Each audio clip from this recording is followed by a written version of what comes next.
नमस्कार मित्रांनो, मी जगदीश राठोड। मित्रांनो, राज्यातील शेतकरी बांधवांसाठी एक महत्त्वाची बातमी समोर आली आहे।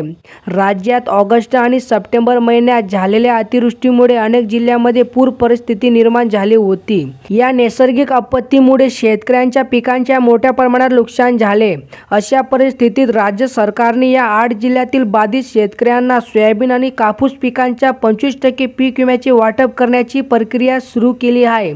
या निर्णयामुळे हजारो शेतकऱ्यांना दिलासा मिळणार आहे। तर मित्रांनो, कोणत्या 8 जिल्ह्यातील शेतकऱ्यांच्या बँक खात्यामध्ये 25% पीक विम्याची रक्कम जमा होण्यास सुरुवात झालेली आहे, याविषयी संपूर्ण माहिती आपण हा व्हिडिओच्या माध्यमातून स्पष्टपणे समजून घेण्याचा प्रयत्न करणार आहोत। तर तुम्ही नक्कीच हा व्हिडिओ शेवटपर्यंत पहा। आणि मित्रांनो, तुम्ही जर आपल्या यूट्यूब चॅनलवर पहिल्यांदा आला असाल तो चॅनलला नक्कीच सबस्क्राईब करा। साईडला नोटिफिकेशन बेल आहे त्याला नक्कीच प्रेस करा, जेणेकरून मी जेव्हा पण नवीन असे अपडेट घेऊन येणार यांची नोटिफिकेशन तुम्हाला मिळत राहील। चला मित्रांनो, आता व्हिडिओ सुरू करूया।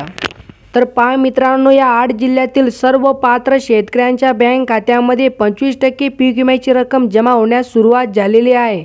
मित्रांनो, राज्यातील बीड, नांदेड, हिंगोली, यवतमाळ, बुलढाणा, तर छत्रपती संभाजीनगर म्हणजे मित्रांनो औरंगाबाद, जालना आणि परभणी या जिल्ह्यांमध्ये अतिवृष्टीमुळे मोठ्या प्रमाणात नुकसान झाले आहे। या जिल्ह्यांमधील शेतकऱ्यांची परिस्थिती अत्यंत वाईट झाली असून त्यांच्या पिकांचे 100% नुकसान झाले आहे। अशा परिस्थितीत शेतकऱ्यांना तात्काळ मदतीची गरज होती आणि राज्य सरकारने त्यांच्या मदतीसाठी पाऊल उचललेली आहे। म्हणजे मित्रांनो, राज्यातील या 8 जिल्ह्यातील सर्व पात्र शेतकऱ्यांच्या बँक खात्यामध्ये सोयाबीन आणि कापूस पिकांच्या 25% पीक विम्याची रक्कम शेतकऱ्यांच्या बँक खात्यामध्ये जमा होण्यास सुरुवात झालेली आहे, अशी माहिती सूत्रांनी दिली आहे। मित्रांनो, जर तुम्ही देखील या 8 जिल्ह्यातील शेतकरी असाल तर ही आनंदाची बातमी तुमच्यासाठी आहे। मित्रांनो, अशा प्रकारे ही काही छोटीशी अपडेट होती। जर तुम्हाला ही अपडेट आवडली असेल तर नक्कीच चॅनलला सबस्क्राईब करा, व्हिडिओला लाईक करा। चला मित्रांनो, भेटूया नवीन एका व्हिडिओमध्ये। धन्यवाद मित्रांनो।